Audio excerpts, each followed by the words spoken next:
राजे, राजे काय करताय? बुऱ्हाणपुराचा नकाशा गुंडाळून ठेवतोय. ह्याचा अर्थ बुऱ्हाणपूरची मोहीम तहकूब नाही, म्हणजे तहकूब केलेलीच बरी. असं कसं? अहो, माझ्या माणसांनी दिवस रात्र मेहनत करून जाळं विणलंय बुऱ्हाणपुरात. समधी तयारी झालीये, आता माघार नाही. प्रश्न माघारीचा नाही, माग पुढं बघण्याचा आहे. पल्ला लांबचा आहे. राजे, आपण नाराज झालात का? नाराज तर होणारच, कारण योजना ठरली ती औरंगजेब हरणार यावर. परंतु औरंगजेब युद्ध जिंकला. म्हणून काय झालं? औरंगजेब जितला तर जितला. राज, आपण आता सुद्धा बुऱ्हाणपूरची मोहीम मारून आणू शकतो. सर नौबत, तुमची तयारी आहे का? माझी फौज तर जिंकसून तयार आहे.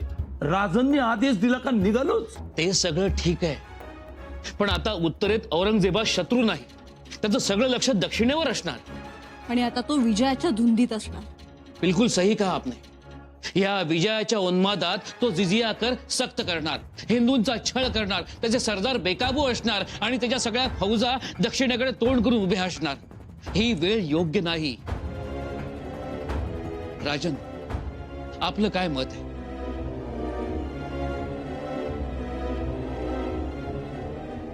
म्हणजे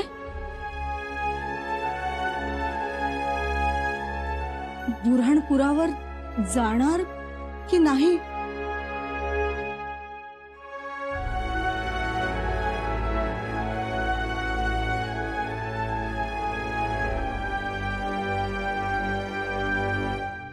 किसी की हिम्मत नहीं होनी चाहिए, किसी की नहीं. मुगलिया सल्तनत का खौफ बरकरार रहे. जहांपना, आपके नजराने के वास्ते हमारी छोटी सी भेंट स्वीकार कीजिए हुकुम.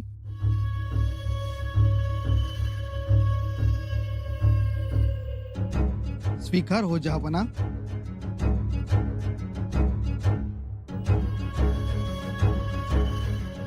जहांपना, कच्छ के पास अंजार गांव है. उस अंजार गांव की बनी हुई मूल्यवान कटार स्वीकार करके उपकार कीजिए.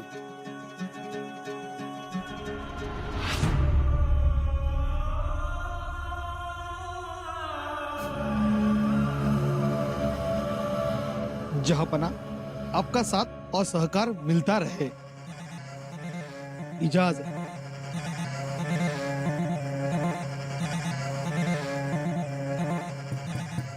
आप दोनों ने हमें नजराना पेश किया, अब हम खुद न अरबाज खान के लिए एक नजराना पेश करेंगे.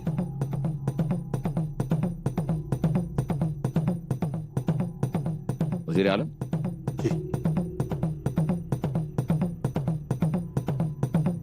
मुझे बादशाह सलामत, आप मुझे नजराना देंगे?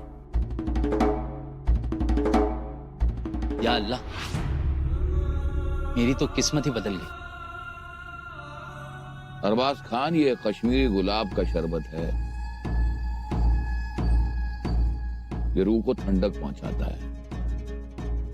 शायद अब बादशाह नाराज नहीं. आपने हमारा हुक्म नहीं माना, आपने हमारे साथ नाफरमानी की, आप हमारे लिए जंग नहीं लड़े. अब पीजिए इससे, सारा डर अपने आप निकल जाएगा. जी हुजूर. वजीर आलम.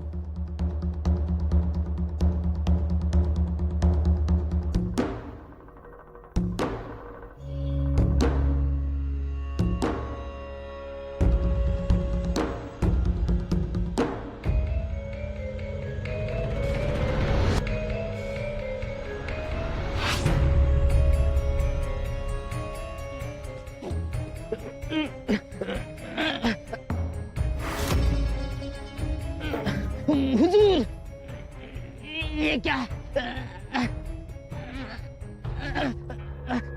हुजूर,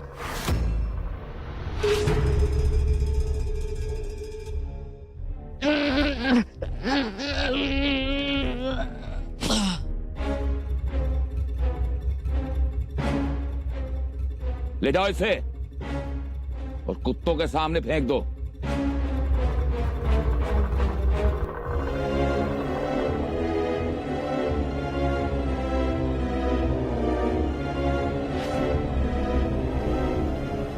वजीर आलम, हमें ऐसे लोगों से सख्त नफरत है, ऐसे कायरों से जो शमशीर चलाने से पहले ही उसे मयान में डाल देते हैं।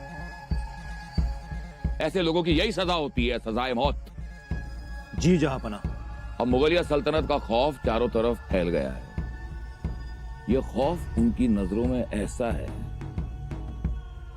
कि रात को सपने में भी मुगलिया सल्तनत के खिलाफ बगावत करने से डरेंगे ये लोग।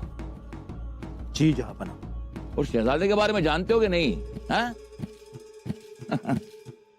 राजपूतों ने एक किनारे लगा दिया है बागी अकबर को।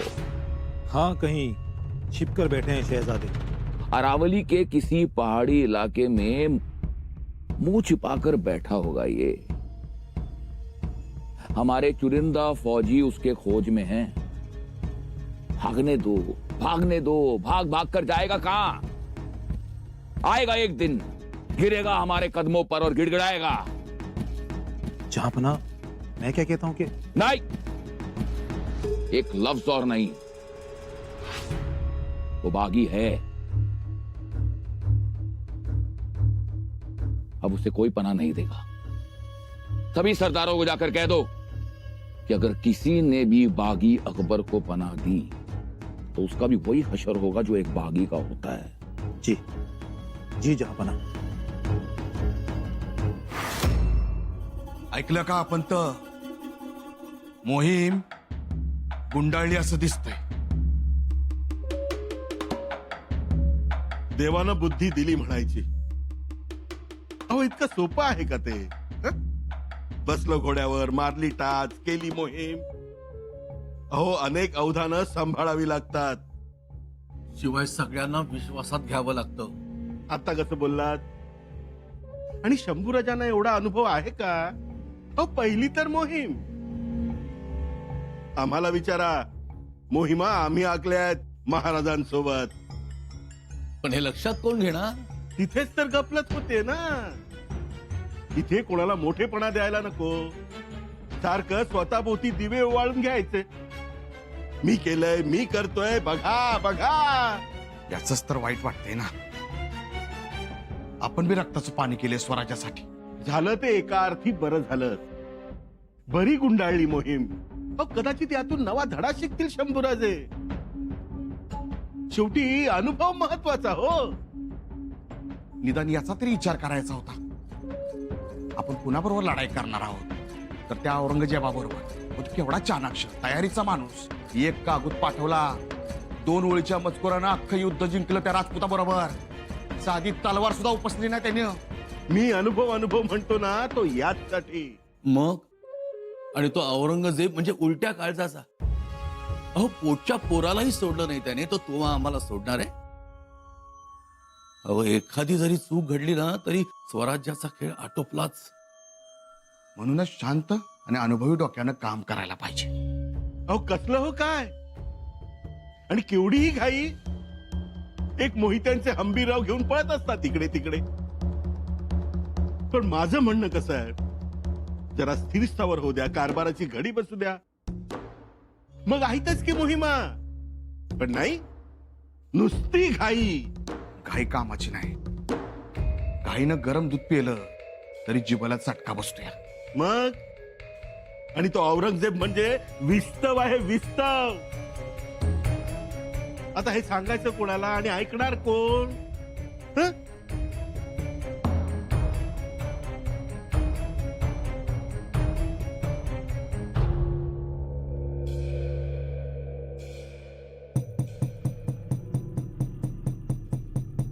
हुजूर, आपके लिए शाही फरमान आ रहा है.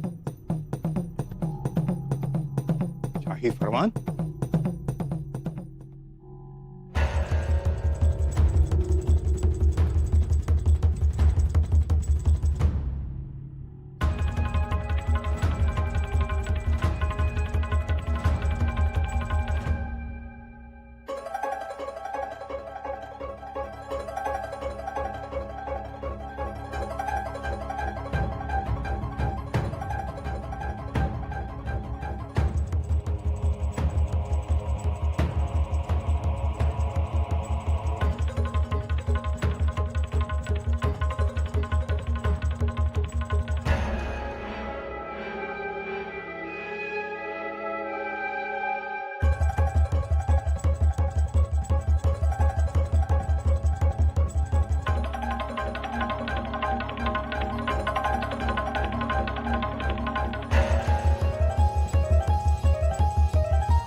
मुगलिया सल्तनत के हर एक सरदार को आगाह किया जाता है, अगर बागी शहजादा अकबर किसी भी सरदार के इलाके में पाया जाए तो उसे गिरफ्तार कर दिया जाए, उसको कत्ल भी किया जाए। लेकिन बागी अकबर को किसी सरदार ने पनाह दी, मदद करने की, बदने की चालाकी की, तो उसे मुगली सल्तनत का गुनाहगार करार दिया जाएगा।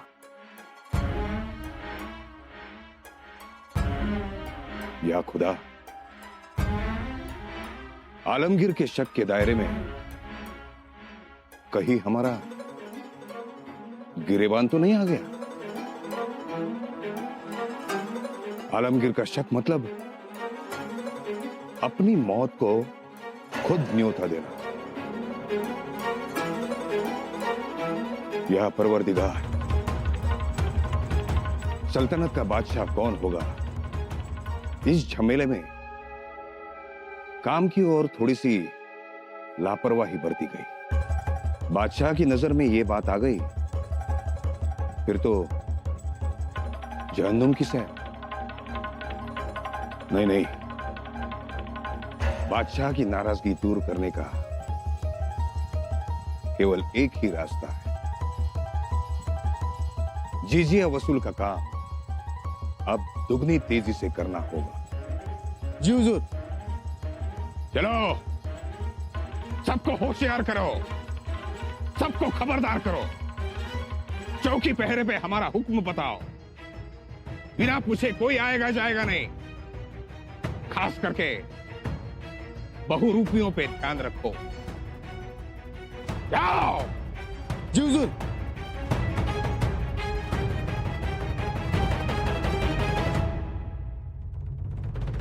राजा, काकरखानानं हिंदूंचं जगणं मुश्किल केलंय.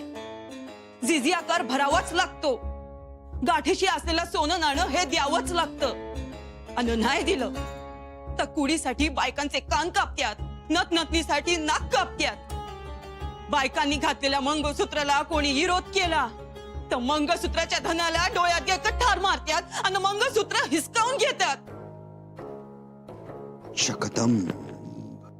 आणि ज्यांच्याकडे ते बी नाही त्यांच्या दारामोर गाय कापून टाकत्यात. त्याचं मांस जबरदस्तीनं खायला घालत्यात, पाठवत्यात. नुसती अंधाधुंद माजली हात. त्यात शहजादा अकबराचा पराभव झाला, तो पळून गेला. त्यामुळं तर औरंगजेबाचा चेव अधिकच वाढलाय. त्याने देवळं मठ पाडून टाकण्याचा आदेश दिलाय. एका काकरखानानं बुरणपुराच्या आसपास 150 देवळा उद्ध्वस्त केली आहेत, पाडून टाकली आहेत. हिंदूंना कोणाकडे जायचं, कोणाकडे याचना करायची? त्यांना आता कोणीच तर आता उरला नाही. लोक दर्याखोऱ्याचा आसरा घेऊन झाडपाला खाऊन जगते. जहन्नुमच्या वाटा आता रुंदावतायत कारण गुराढोरावानी हिंदूंची कत्तल सुरू केली आहे काकरखानानं. याखेरीज रोजची लूट मोजण्यासाठी त्याने 100 कारकून नेमलेत किल्ल्यावर. हिंदूंच्या सोन्या नाण्यानं कोठाऱ्याच्या कोठारा भरतायत. राज, बस बस लाडी, यापुढे एकही शब्द ऐकायचा नाही आम्हाला. माफ करा राजा, पण ह्यातला शब्द आणि शब्द खराय.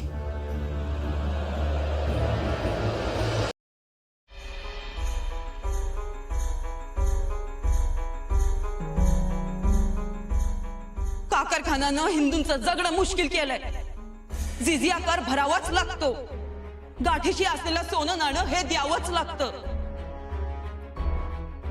शहजादा अकबराचा पराभव झाला, तो पळून गेला. त्यामुळं तर औरंगजेबाचा चेव अधिकच वाढलाय. त्याने देवळं मठ पाडून टाकण्याचा आदेश दिलाय. हिंदूंना कोणाकडे जायचं, कोणाकडे याचना करायची? त्यांना आता कोणीच तर आता उरला नाही. शहजादा अकबर हरला. औरंगजेबाचं कपट जिंकलं. औरंगजेबानं कारस्थानाचा इच्छू राजपुतांच्या अंगरख्यात सोडला.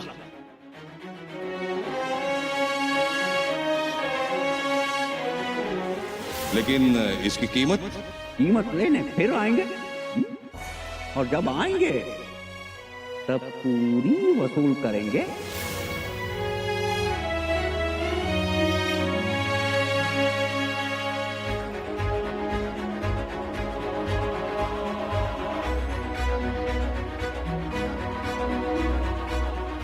राजे थाळा आणला. तेव्हा आम्ही नंतर खाऊ.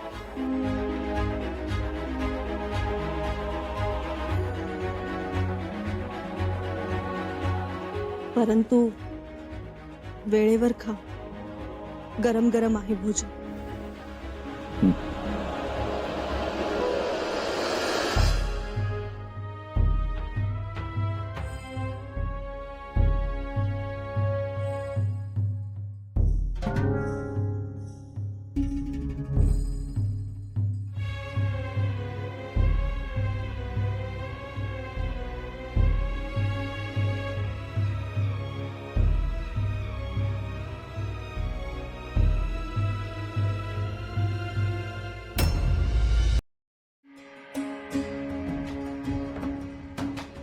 अगं बाई, थाळ्याला हातही लावला नाहीत अजून आपण.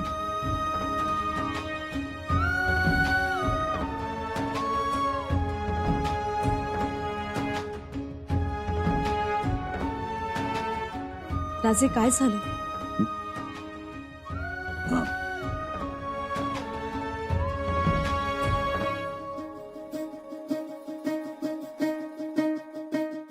आपल्या नजरेत ही उदासीनता, ही चेहऱ्यावरची चिंता कशासाठी? अशा कोणत्या विचारात आहात की ज्यामुळे आपण या थाळ्याकडे पाहिलंही नाही? राजे काय झालं? येसू उत्तरेतलं राजकारण फसले. असे आमच्या मनासारखे पडले नाही. त्या धूर्त कप्पी औरंगजेबानं एक पत्र, केवळ एक पत्र पाठवून राजपुतांचा पराभव केला.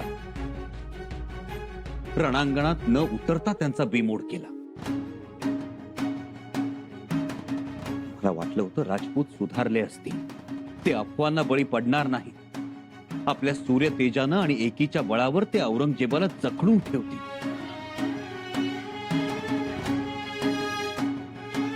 तसं झालं नाही.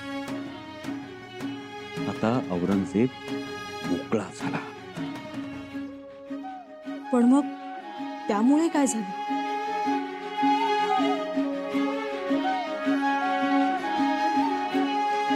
येसू आता औरंगजेबाचं लक्ष सगळीकडे असेल. राजपुतांचा पराभव केल्यामुळे आणि अकबराचं बंड मोडून काढल्यामुळे तो आणखी आक्रमक होईल. आम्ही बुऱ्हाणपुरावर चालून जाणार होतो, पण त्याला आता मर्यादा आली. मर्यादा? कुणाला मर्यादा?